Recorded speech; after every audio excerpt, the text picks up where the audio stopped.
Good afternoon. Today is Monday, the 23rd of June, 2025, just after 1 o'clock. Welcome to UK Column News. I'm your host, Brian Gerrish. Delighted to have Ben Rubin with me in the studio. And we're joined by Diane, Rasmussen, McAdie, my live video link.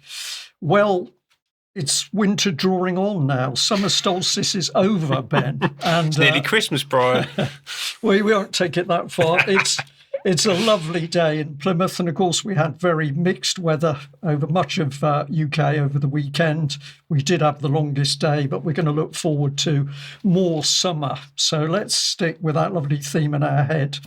Now, our regular viewers will know that UK Column often comes in at a different angle from other reports, and one of the things that certainly Ben and myself and Diane have been looking at over quite a few weeks is what is going on in this country, and we're going to encourage our audience today to stay calm, carry on, and have a look at what's happening in this country before you start to judge what's happening overseas. And there's no other place to start, unfortunately, than with Keir Starmer. Now, probably I should have had a bigger photo of him, but here he is, spewing words of wisdom about what's happening in the Middle East. And how can we describe this man? I don't trust him at all. Flaccid is another term I would use to describe him. But the key point is that this man is running a death cult. Now, some of this has been up on UK Column over the last few days, but of course we've got the assisted dying bill, that is about death. And we've also got the decriminalisation of abortion, that is also about death of babies. We have a massive censorship campaign running under the surface, and the UK Column has been warning about this for a great many years. We've also got unlimited propaganda. I asked Ben to suggest me an image before as we were compiling the news today, and Ben said, well, the only thing you should choose is BBC, and he's absolutely correct, but a massive propaganda campaign running 24 hours a day in the UK. We've got the grooming gang smokescreen, and I'm going to say to the audience today, if you think that I am banging on about this particular subject, I can tell you, you are going to hear more and more about child abuse, because this is a subject the government knows it can use in order to distract the public from what is going on in other key areas. People are going to get more and more passionate about this as more and more vile stuff comes to the surface. But of course, the government can also inflame one group of the community against another. So grooming gangs, exceptionally dangerous. Diane is going to be talking about this a little bit more. But of course, we've also got this happening, and Ben in particular has been delving into this subject, the destruction of our constitution. And where is this all leading at the moment? Well, not only the demise of UK, but the fact we've now got these horrific war zones, which UK, Keir Starmer's government now, we can see very clearly, have helped to foment. And what does it look like on the front line? Well, if we just move forward and have a look at some of the images from the Middle East, we will see that there are some really bad things happening. And Keir Starmer's involved. Who's he working for? Is it for the World Economic Forum? Is it for UK, or is it for Israel? We don't know. Let's have a look at some of the images here. I have not chosen anything too horrific, but nevertheless, we're going to have a look at what is represented here as this as this conflict unfolds, not only in Israel and Gaza and with Iran, but also in other parts of the world, such as Ukraine. We've got some shots here of Iranian drones and missiles coming in over Israel. This is a direct hit on one of the Iron Dome sites with a missile cooking off. So there is no doubt that Iran is doing tremendous damage in Israel at the moment, although the BBC doesn't want to report it. And conversely, of course, we've still got horrific damage in Iran by the Israeli forces. Now, I don't know what this location is, but by the colour of the smoke, there is something industrial, whether that's fuel or chemicals burning off. And then we get to the bizarre situation where, of course, we have this message, "Thank you, Mr. President Trump," posted up in Tel Aviv. Childish behavior by Israel as a nation state, and apparently we should be grateful to Trump. I don't think so.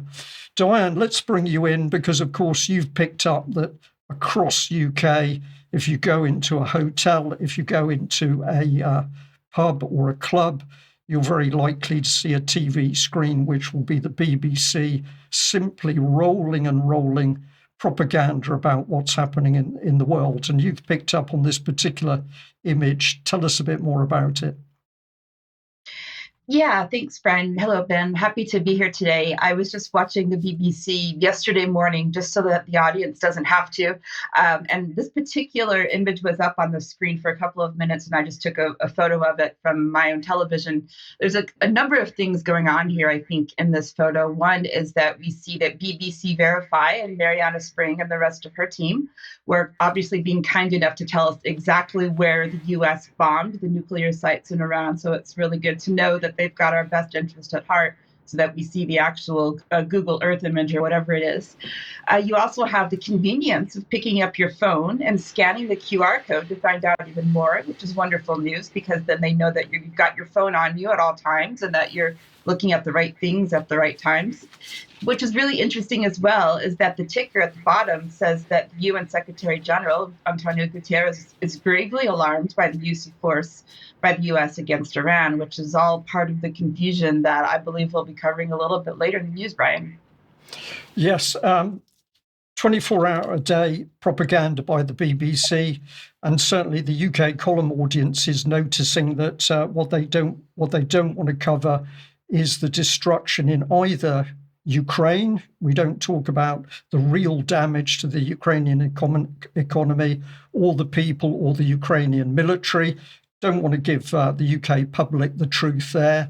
And the same is now happening with regard to Israel and Iran, that we are not to be told the suffering going on inside Israel as a result of clearly very large Iranian tax hitting home. So the UK public treated as children, particularly by the BBC, and it's up to alternative media channels such as the UK column to get the top off this.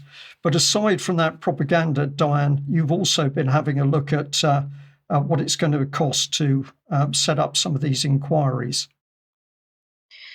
Yeah, the inquiries as well as the outcomes of them, including the redress schemes. So if we go back quickly to October of 2022, when we first saw the release of the report of the independent inquiry into child sexual abuse in England, there were several recommendations that came out of that report. Of course, this cost millions of pounds and cost many of years to complete.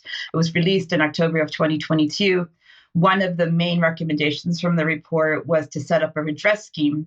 What we're now hearing is, of course, we don't have the money to cover the redress scheme because there have been so many children who suffered sexual abuse that it could hit up to £10 billion to pay for the redress scheme in England. £10 billion. And we see, Scotland has a redress scheme, of course, but as we're seeing with the Fernethi residential school ladies, of course, that we've been covering for years, they're currently not eligible for redress despite having the scheme in Scotland because they weren't abused for long enough. Apparently 6 weeks of abuse is not enough to be able to apply for redress, and also because they were not in the correct setting, of course, which is a lie. But anyways, Keir Starmer is now criticizing the previous Conservative government, although the Conservative government was the one that was in power when this was released, for failing to implement what is called the J Review recommendations, and that includes the redress schemes. So even though Keir Starmer is in charge and the Conservative government put it in place, he's now blaming them for not having this available and implementing the 20 recommendations. Just last month, we had released the National Audit on Group-Based Child Exploitation and Abuse, which is the grooming games that we've been talking about. This report was led by Baroness Casey of Blackstock, DBE-CB. She's had a number of high-level government roles over the years. She is now the UK government's lead non-executive director as of January this year, I believe. And so she was in charge of this particular audit. And we've got a quote from here that she provided in the foreword to the report. saying we have seen state and church institutions, residential care, and medical settings all pressured to hold inquiries into historic failings. It cost £5 million for one local inquiry, and that took almost 5 years. If we'd got this right years ago, which of course we didn't, seeing these girls as children raped rather than, quote, wayward teenagers or collaborators in their abuse, collecting ethnicity data and acknowledging as a system that we did not do a good enough job, then I doubt that we would be in this place now. She goes on to say in the executive summary that there were around 500,000 children a year have been likely to experience sexual abuse as children of any kind. And for the vast majority of them, of course, their abuse has not been identified, has not been reported to the police. So the police data is much lower than that. According to the police recorded data, there were just over 100,000 offenses of child sexual abuse and exploitation recorded in 2024. So that's about a fifth of what they think actually happens, with around 60% of them being what they call contact offenses, and the rest are online offenses. Of the contact offenses, an estimated around 17,000 are flagged by the police as child sexual exploitation in the recorded data. The problem is that we do not have reliable data. The only data that is available comes from a new police data set on child sexual exploitation, which is called the Complex and Organized Child Abuse 7 data set, if you want to look it up. And although this has many limitations, it identified only around 700 recorded offenses of group-based child sexual exploitation, so the grooming gang behavior, in 2023. There was an excellent Substack post that came out from Raja Mia last week. So I'd like to show some of what he's said about this. Of course, Ben has interviewed Raja in the past, and we had him as a speaker at our live event on location in Cheltenham. And he has said here, if this is truly about the survivors, then each and every child betrayed by the authorities must be entitled to compensation. We now know that such a compensation scheme could cost up to £10 billion, as I've just said. And he went on to say as well in this article that he basically says that he doesn't think that anything will ever really come out of this. Unfortunately, seems to be quite discouraged about it. He did say, of course, that this national redress scheme was one of those 24 recommendations, as I said. But now he's identifying once again that this proposal has been scrapped because of the cost. As we all know, Raja Mia has done an incredible job over the years for UK Column and everywhere else on identifying this and has paid the price for it. So I think we should continue to support him. And we need to also continue to make sure that we can put pressure on the government wherever possible to make them accountable for what has happened and protect these 500,000 children per year that are being abused sexually across the country, Brian. So thank you very much for that. And just to reinforce our opening statement on this, horrific what has been going on over a great many years to do with children in UK can only happen with the full connivance of the establishment and the government. There's no question of that. But what we are saying is watch out, because you're now going to see the government pushing everything to do with child safety, child abuse, because that's the smokescreen to help cover up what it is doing elsewhere. Do we need to stay on the case with children? Yes, but be aware of that smokescreen. And Ben, let's bring you in, because propaganda, censorship, that is unfolding very, very quickly in UK. Indeed it is, yes. Hello, everybody. And we're going to head over to Demos, the think tank, led by Polly Curtis, the chief executive. And we've actually had some messages over the past few weeks asking why we cover Demos so much. Hopefully this will shed some light on that. And ultimately it's because they are playmaking the censorship industrial complex here in the UK. Let's hear now from Polly Curtis about the launch of the Epistemic Security Network. So I'm your chair tonight, and tonight we are launching a new network, the Epistemic Security Network. And the aim of this network is to provide a home for the collective efforts to protect democracy by cleaning up our information supply chains. Together, we hope this network, spanning civil society, politics and government, will mobilise evidence and design strategies to protect our democratic supply chains and our future, really. We aim for this network to be a platform for everyone in this room to use, to come together, to find the connections, to find the ideas, and to progress this agenda together. And we have the most, before I even get to the panel, we have the most extraordinary group of people here. I know every one of you in the audience and where you're from, and you really bring such expertise to this conversation. We're very keen that you're part of this conversation going forward. Well, there we have it, Ben. Information supply chains. These people are desperate because they know the lid's coming off what they're doing, and anybody who's working for that is a direct threat to them. But that's quite a statement, isn't it? Information supply chain. It is, yes, absolutely. It comes from this report that we talked about earlier in the year, this Demos report, Epistemic Security 2029. It's all focused on the 29 next general election, fortifying the UK's information supply chain. And they define epistemic security as keeping our knowledge safe. Their knowledge. Well, quite, exactly. The official narrative, ultimately, and as we've just heard, the official narrative was telling us that there was no issue with grooming gangs across the north of England. It turns out there was an issue with grooming gangs across the north of England, but apparently these people are the people who should be protecting knowledge and telling us what isn't true. Who's in the network? Wow, right? She said, look at the people who are in the room. I'll pick a few names out. Hope Not Hate. Full Fact, who we've spoken about recently. They would essentially, they've got a guy in there running Ofsted at the moment. DCMS are in the room. So you've got civil service and politicians, civil society foundations like the Joe Cox Foundation, Public Interest News Foundation, who I've spoken about previously, which is run by a guy that was exec director of the Fabian Society. Polly Curtis is on the board there. Ofcom. Yeah, the Arbiters of Truth, the British Library, there's a few people there from the library system. Diane, we'll have to talk about that later. The Royal Society, because they have to own science, right? And they actually talk about that in the video. You should go and watch the whole thing, by the way. I'll provide a link. It's about an hour and 20 minutes. Highly recommend it, right? So an extremely powerful network. What are they there to do? They're there to protect liberal democracy. And as I define that, regular viewers will know, is we can do whatever we want if enough people go along with it. And they're also extremely concerned about defending the country against populism. This term has been used quite a bit in recently, and also in that video, which you can go and watch.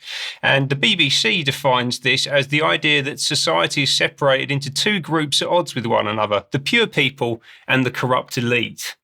And I think the corrupt elite were probably in that room at Demos last week. And what were they saying up on stage? So three panellists. We'll just give you a quick glimpse into the discussion. So this is Sir John Whittingdale, Conservative MP from Malden since 1992, formerly at DCMS. He actually created the BBC Local Democracy Reporter Scheme. He was happy to let us know. And he says one of the challenges is striking the balance between free speech and disinformation. And obviously, people like him get to decide that. Who else was there? Gina Neff from Cambridge University. She essentially saying that we can't media literacy our way out of this.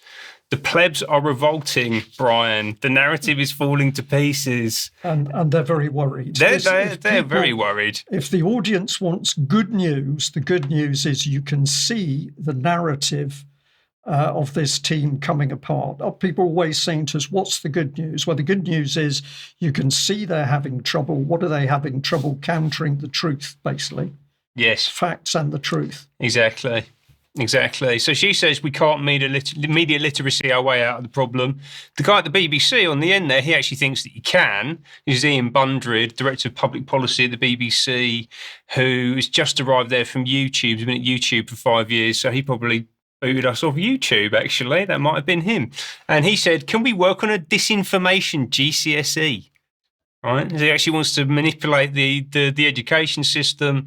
And actually, he revealed in this presentation that the BBC News Round, their kind of kids news program, is actually shown to 3 million young people in their classroom every week. at the moment. I had no idea they were doing that. It didn't used to happen when I was at school. So anyway, who's behind this? Two crucial figures. So this guy, William Perrin, who actually funded the original Demos report, former top policy advisor to Blair, instrumental in creating Ofcom, actually received an OBE for his work on the Online Safety Act. Also is married into the Sainsbury's family, interestingly. And he's also funding a lot of other things as well. This guy's fascinating, including the Future Governance Forum. Go and check that out. We'll talk about it more over the next couple of weeks. And then finally, also in the mix, funding this network is the Quadrature Climate Foundation, who are the people that bunged £4 million to Labour just ahead of the general election last year, are also funding the retraining of the UK civil service via a political foundation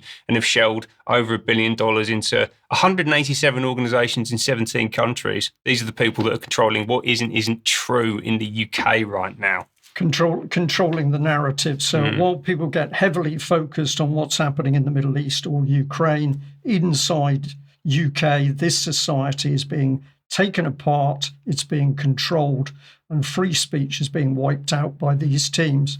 And of course, they can only do it with the help of vast amounts of money. So the banking system's got to be in there somewhere. Yeah. But we are going to say, whatever you're looking at worldwide, whatever you're worried about, stay focused on what's actually eating away at the constitutional structure of UK. Now, we have to do it. We have to do some comment on what's happening in the Middle East at the moment. And the best starting point is to have a look at what President Trump had to say after his attacks on the Iranian nuclear facility. A short time ago, the U.S. military carried out massive precision strikes on the 3 key nuclear facilities in the Iranian regime: Fordow, Natanz, and Esfahan. Everybody heard those names for years as they built this horribly destructive enterprise. It was the destruction of Iran's nuclear enrichment capacity and a stop to the nuclear threat posed by the world's #1 state sponsor of terror. Tonight, I can report to the world that the strikes were a spectacular military success.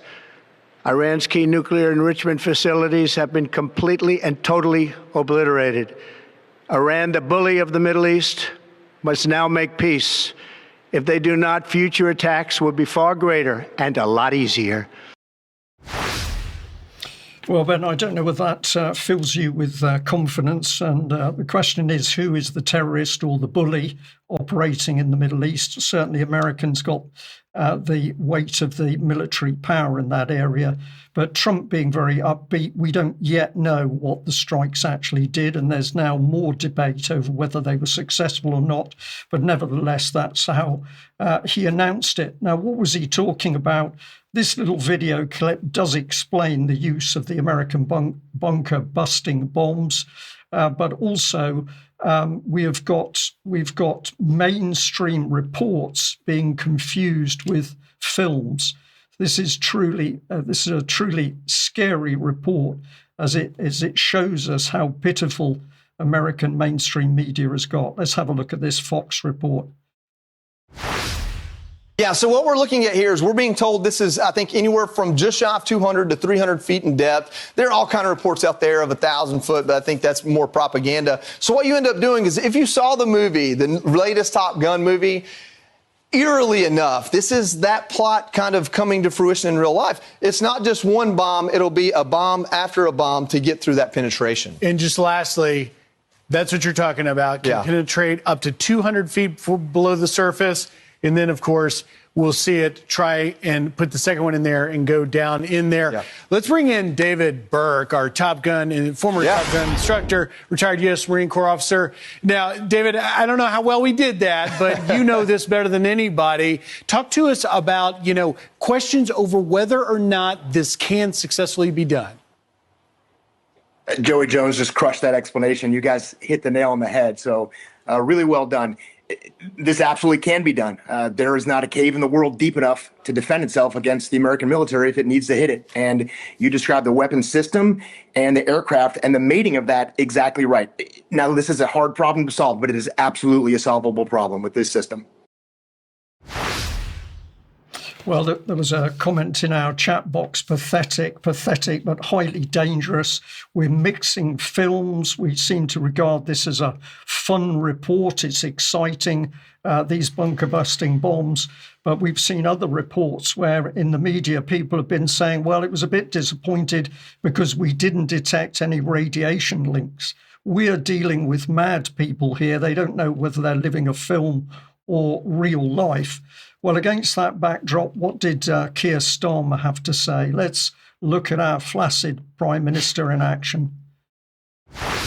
President Trump has said future attacks would be far greater and a lot easier. There will be either peace or there will be tragedy for Iran, greater than we have witnessed over the last 8 days. Iran has said the events overnight will have everlasting consequences. Do you agree escalation seems very real? And are you prepared to offer military support, UK military support, if needed?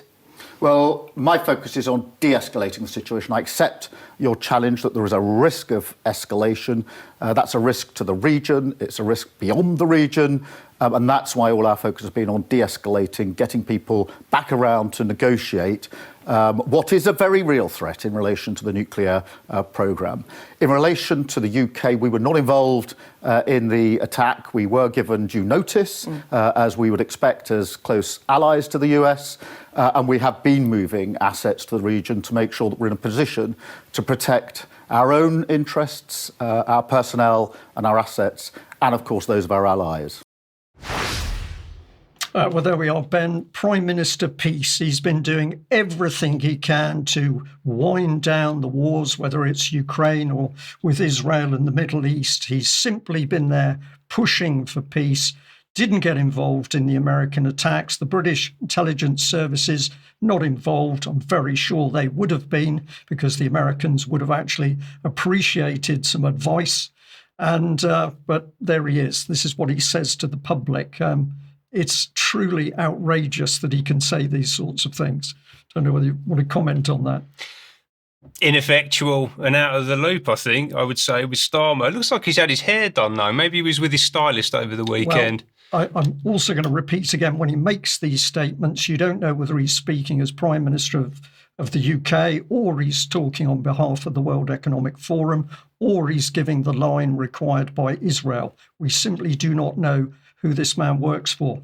Now, let's get into the serious reports, and this is the Iranian foreign minister talking about the attack. Iran condemns in the strongest terms the United States' brutal military aggression against Iran's peaceful nuclear facilities. It is an outrageous, grave, and unprecedented violation of the fundamental principles of the Charter of the United Nations and international law. Well, I think it is irrelevant to ask Iran to return to diplomacy, because we were in the middle of diplomacy.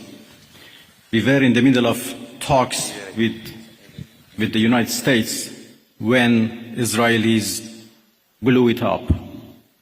And again, we were in the middle of talks and negotiation with Europeans.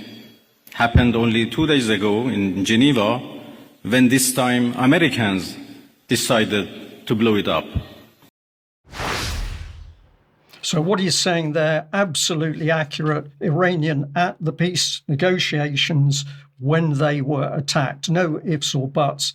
Now, the following, or the next piece of video clip is from Scott Ritter, an absolutely fantastic statement and analysis of what's actually just taken place. Let's hear what Scott Ritter has to say. Is marking the anniversary of German perfidy. The world was experiencing American perfidy, that America was involved in engaging in a illegal act of aggression against Iran. And the question is this the kind of new threat that we are talking about? And as an American, this new threat doesn't manifest itself from Iran. It manifests itself from within. What are the traditional values of the United States? We are a nation defined by the rule of law, as established by the Constitution.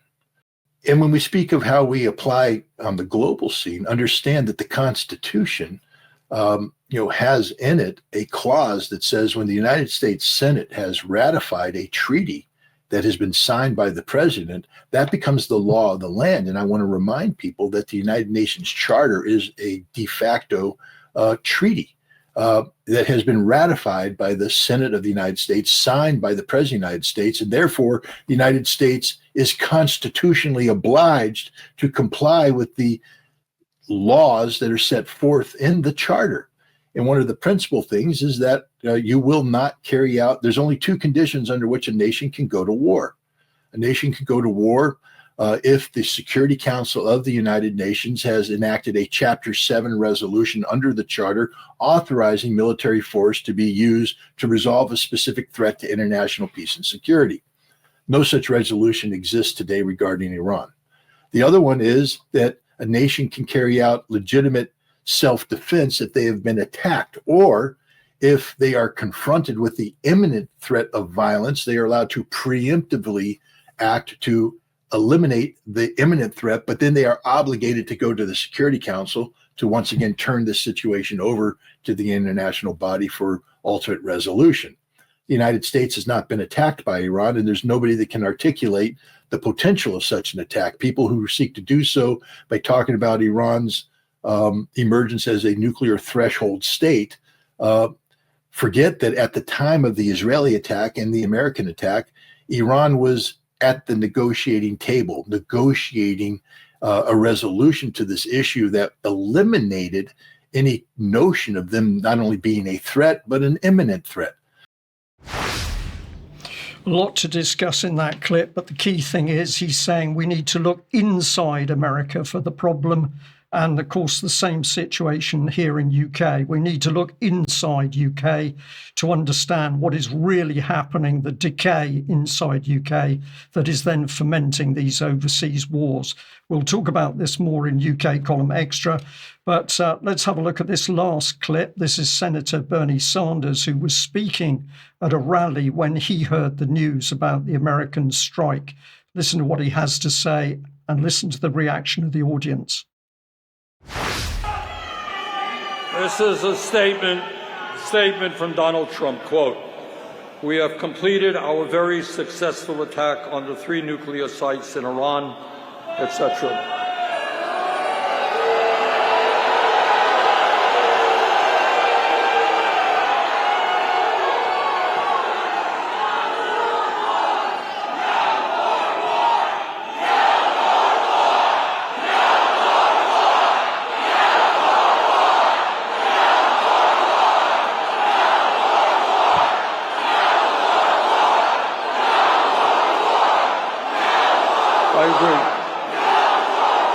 And I want to tell you something.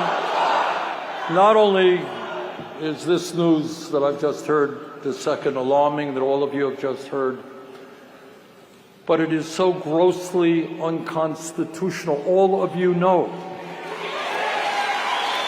that the only entity that can take this country to war is the U.S. Congress. The president does not have the right.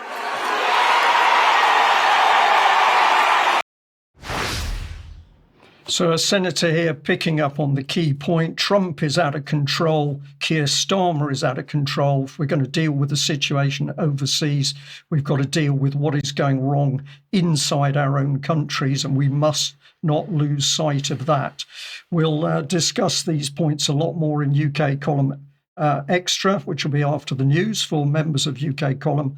But in the meantime, what have we got to say to our audience? A huge thank you for everybody who's taken out a membership and is supporting us financially, because we can only do what we do with your financial support. Everything that UK Column is doing is funded by members, long-term members and supporters, and some of them very generous. So we are here because of our support. If you like what we're doing, come on board with that support and sign up for a membership. Thank you very much. Now, tomorrow, going out at 1 o'clock, is an interview I did with Debbie Richan. It's on the subject of parental alienation. But Debbie's been doing a lot of good work to help mothers and I believe some fathers that have been through this appalling experience. She calls herself the Relationship Phoenix. Fascinating interview. And I have to say, this lady's doing some really, really good work in the background. So join us for that. Now, Debbie, Diane, apologies, bring you in here because you were going to give us a report on the written material for UK column. And we've got a couple of articles here. Yes, thanks, Brian. There's 2 new written articles that were just published this morning on the UK Column website.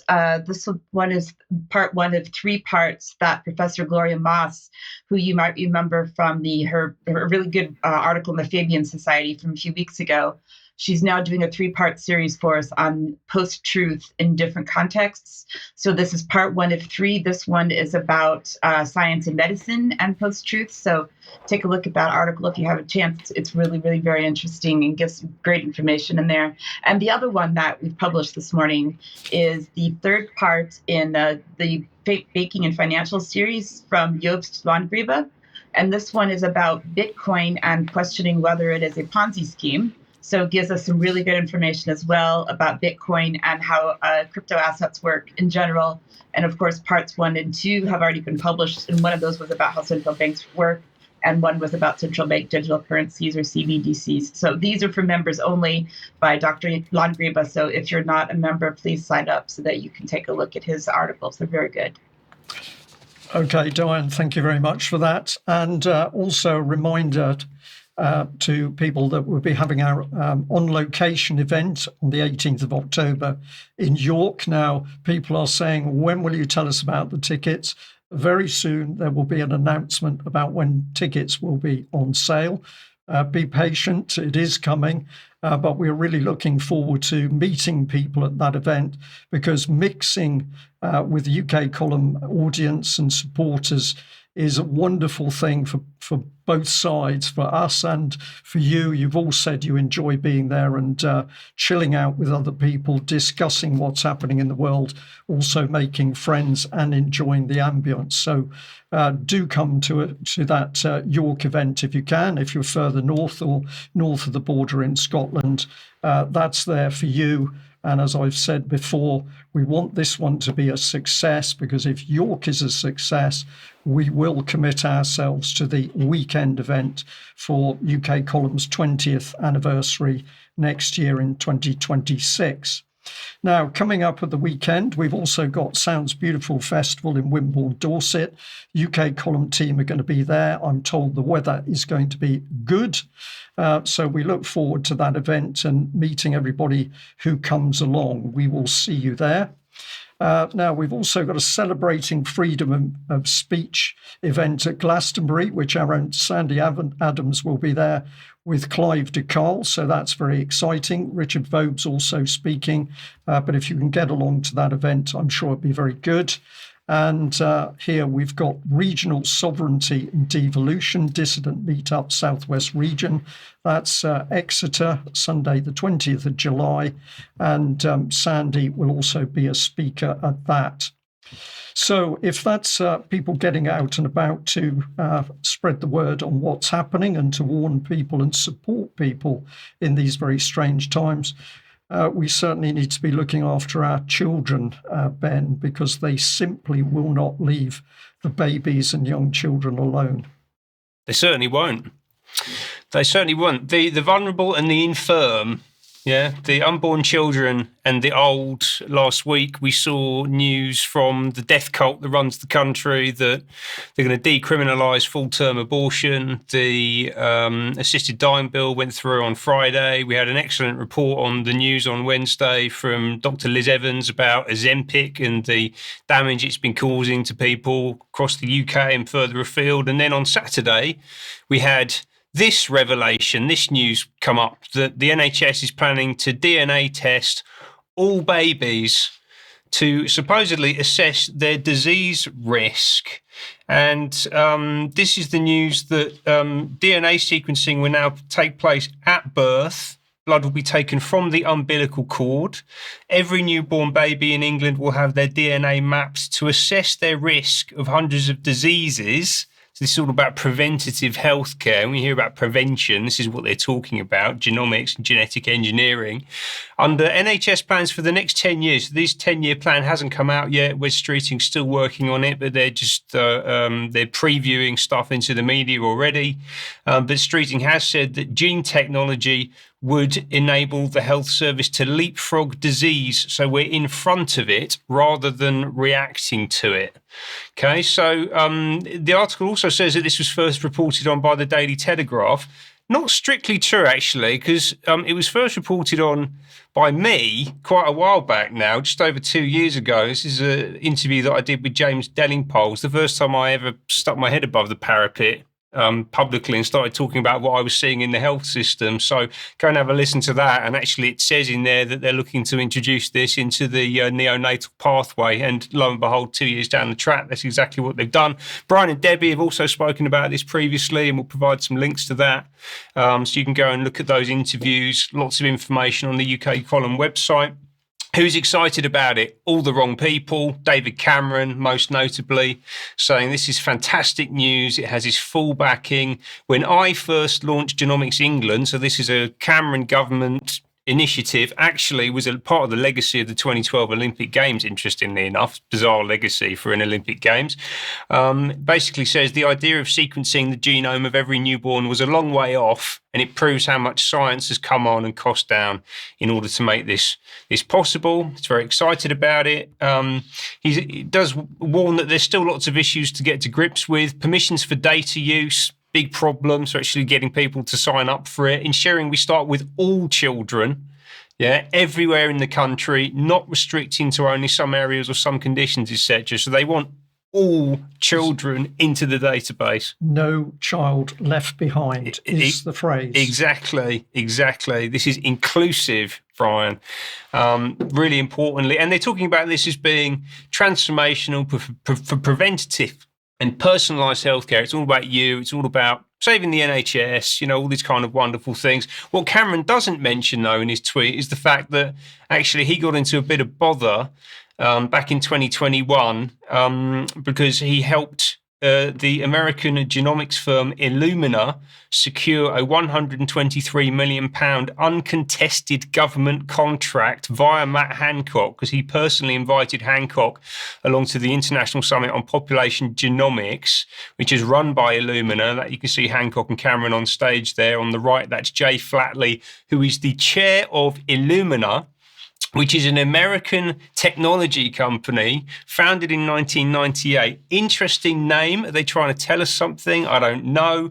But they make the machines that do genomic sequencing, right? So this entire industry runs on the back of technology produced by this country. Who runs it? So straight off the bat, the new chairman, Scott Gottlieb, MD, he's the chair since March this year. He's also on the board of Pfizer. And before that, he was the chair of the FDA. He was the 23rd commissioner of the FDA. Yeah, so one of the key people actually during COVID, who basically spun out of the regulator and then straight into industry. And I would imagine he was being handsomely remunerated for his role there.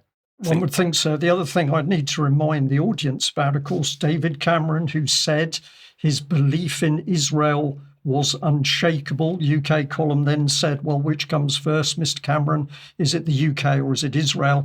And then we have this enormous penetration of the NHS and our health schemes or our health industry across the country by Israel. Was that accidental or was that some backdoor dealing?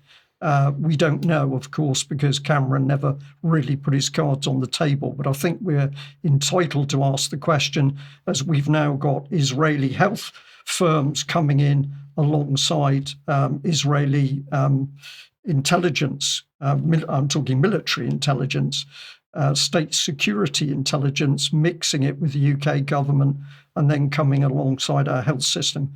Yeah, particularly in the NHS, right? Nicole Junkerman and Matt Hancock and actually a guy called Parker Moss, who was on the board of Genomics England, who was involved in that whole situation as well. So yeah, they're very much in the mix. Now, what's Illumina about? Let's just hear a little bit from Francis de Souza, the former chief executive of Illumina, speaking about the role of the company in COVID-19. Speaking at the World Economic Forum, I believe it was, in 2023. Let's have a listen.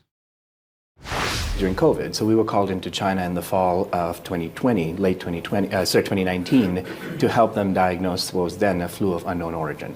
And so we did the first sequence of the SARS-CoV-2 genome. That was published on January 10th. And around the world, what happened was a couple of companies, so Moderna in Cambridge and BioNTech in Germany, took that data and started working on their vaccine. Now, what's interesting is that Moderna, for example, has never had the live virus on their site. It was all a software problem from them. I remember talking to Stefan, and he was saying, look, we're basing our entire vaccine program on that data you published. It better be good data, because that's it. That's all we're using. And you can get a sense that Moderna is arguably, one of the most, one of the more important companies in biology right now, and yet it's all a software problem for them. And so that's a use case of once you digitize biology, you can solve profound biological problems. Another it's a good thing you got it right. It's a good thing. It's a good thing. It's a good thing they got it right, Brian. So he was actually in China in 2019, right? So he was invited to China in 2019 by the Chinese government to digitize the COVID virus, which was then used, the software that created was then used by Moderna and BioNTech to generate their vaccines. These are the people that are behind the technology, this entire paradigm that is being ushered into the NHS, embedded into the NHS from birth. Right, and what can this potentially do? So let's have a little look here at this quote from Amy Webb. This fantastic quote. We're talking about improving biology and redesigning organisms for beneficial purposes. It's going to allow us to not just edit genomes, but also, and importantly, write a new code for life. We will have right-level permissions for life. That's what this technology, they believe, allows them to do. Look at her there, throwing up the devil horns, very rock and roll. Miss Webb, fascinating. That's pretty terrifying. How else could this potentially be abused? Let's have a little listen to Nita Farahani at the World Economic Forum. But once you can probabilistically and through modeling be able to much better see what's going to happen. Take, for example, the fact that we already can start to see signs of Alzheimer's many, many decades potentially before a person starts to manifest the condition. Do they want to know? And if they don't want to know, should other people have the ability to know? Should an insurance company be able to make choices about whether to cover them? Should an employer have access to that information to make decisions about whether or not they are somebody that they ought to employ? So a few members of our chat box said that I've been looking serious during today's news, and I think I've got every reason to. Here we see the absolute danger of these individuals. They are so deluded in their own power to rewrite life. And she mentions Alzheimer's. Maybe the insurance companies need to know that you're going to become a bit... Even if you decide not to. Even if you decide not to. They need to know, because you might be a risk. No compassion. You're going to suffer from Alzheimer's. You're gone, you're out the job, you're on the bin. Yep. End of life program for you. These are dangerous individuals. And if I remember correctly, it was David Cameron that soon into his premiership as Prime Minister suddenly announced that by a particular date, so many people in UK would have Alzheimer's. I think it was Alzheimer's. And I think the figure he was talking about was 2 million. And at the time, I was thinking to myself, where are you getting that from? Where's the data that's telling you this? So we know that the seeds for this stuff have been sown many, many years ago. But this is the mindset. So if you wonder how they can bomb Gaza flat and destroy thousands of men, women, children in Gaza or destroy millions of Ukrainians, you are now getting into their mindset. We need to get into their minds. We need to expose what's in their minds, and we need to warn as many people as possible. So, yep, it's serious. Extremely serious, and not just in the UK, also importantly, all around the world, but as we're about to find out, in particular from Benjamin Netanyahu in Israel. We came out of COVID first. I described that in my book, my conversations with Albert Bourla of Pfizer. And I persuaded him to give tiny Israel the necessary vaccines to get us out first from the COVID. And the reason I could do that is because we have a database, 98%, a medical database. 98% of our population has digitized medical records and little card. And anywhere you go in any hospital in Israel, north, south, doesn't make any difference. Boom, you punch it in and you know everything about this patient for the last 20 years. I said, we'll use that to tell you whether these vaccines, what do they do to people, not individual people, not with their individual identities, but statistically. What does it do to people with, meningitis? What does it do to people with high blood pressure? What is it? You want to know that. So Israel became, if you will, the lab for Pfizer. And that's how we did it. We got it out. And we gave the information to the world. Not only, it's been published in medical magazines and so on. That's a database we have. I intend to bring on that database of personal medical records for entire population, a genetic database, genomes, okay? Give me a saliva sample, volunteer. But I'm sure most people would do it. Maybe we'll pay them. Now we have a genetic record on a medical record of a robust population. You have to have diversified populations. We have people from 100 lands. This is a very powerful engine. Now let pharma companies, let medical companies, let them run algorithms on this database, okay? I'm telling you right away that I'll give preference for a few years to Israeli firms, but you can create, and then to the world, but you can create, a biotechnological industry that is unheard of right now. Unheard of, unimagined even. A biotechnological industry, and the raw materials are humans, and importantly this week, newborn babies. So the man responsible for the slaughter in Gaza is using his own population as lab rats. Debbie, this needs to be exposed. You would have thought that a good place to get information flowing would be universities and academia. But is that true? Well, I'm not Debbie, but I can answer as Diane, Brian. I'm having a bad day today, aren't I? That's okay. She's in the room with us. Yeah. Well, it depends. It's the interview tomorrow. It's everything. Right. So just some updates on the academic freedom situation, which on the surface looks good, but I'd like to provide some thoughts on this. If you don't know, and if you haven't seen my reporting on this previously, there is something called the Higher Education Freedom of Speech Act 2023, which was, of course, passed under the previous government.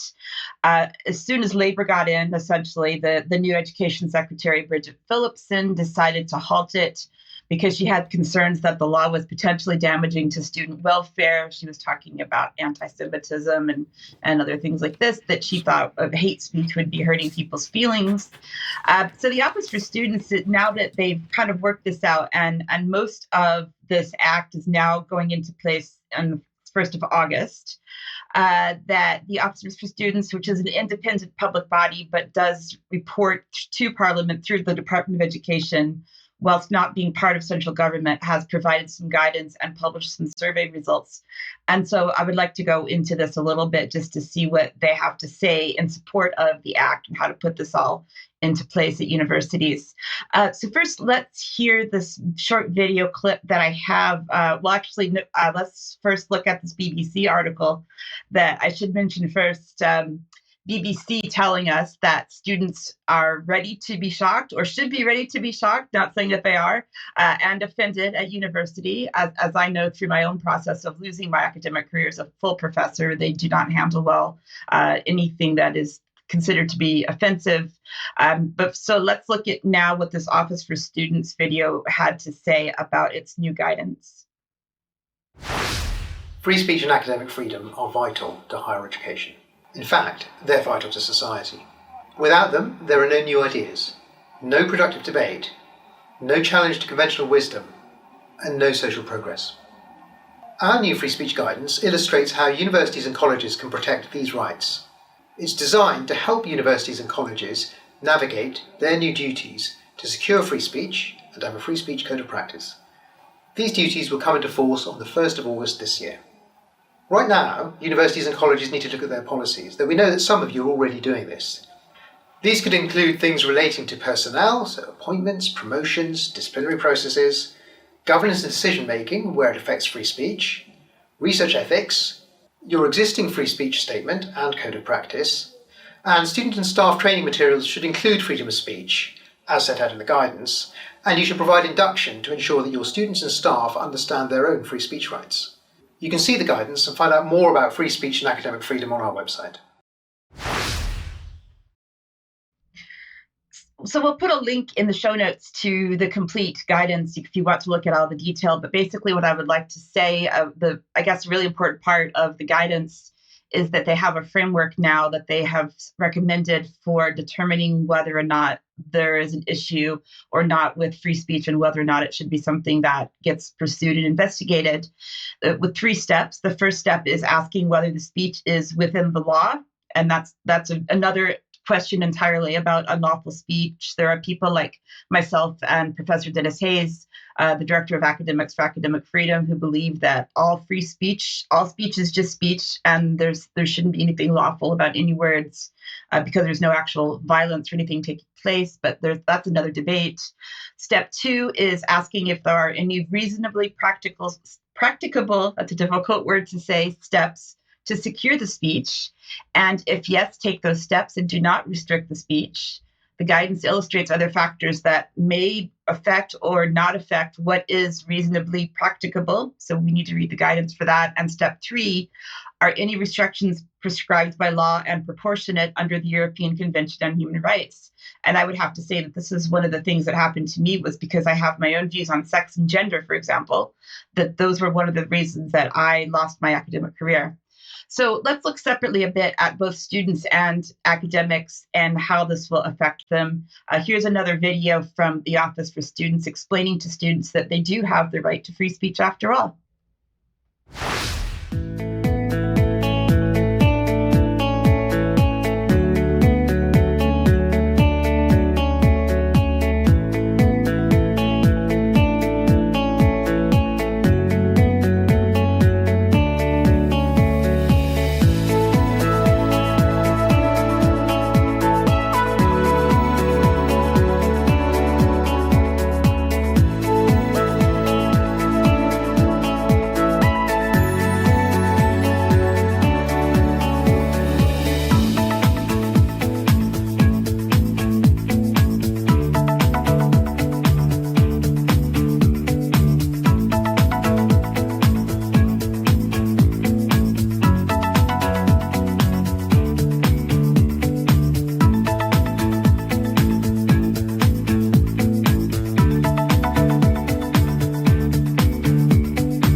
So that's all good to see and good to hear, but I'm terribly not concerned after, working for 20 years in the university system, and especially in the past few years, that students are not going to be able to cope with this very well because they're coming in with a lot of mental health problems, an idea about well-being and what that means, especially those that survived through the lockdowns and weren't able to actually learn social skills. Universities are sort of coddling these students as well, providing these so-called safe spaces on campus where students can go and cry and have someone make a cup of tea and have a therapy dog, as they call them. And so I'm not terribly concerned at this. I'm actually quite concerned that students will not be able to handle this if it actually comes into place. On the side of the academics, there was a survey that was released last week as well by the Office for Students talking about how they have perceived academic and free speech on campus. This was conducted last year in March and April of 2024.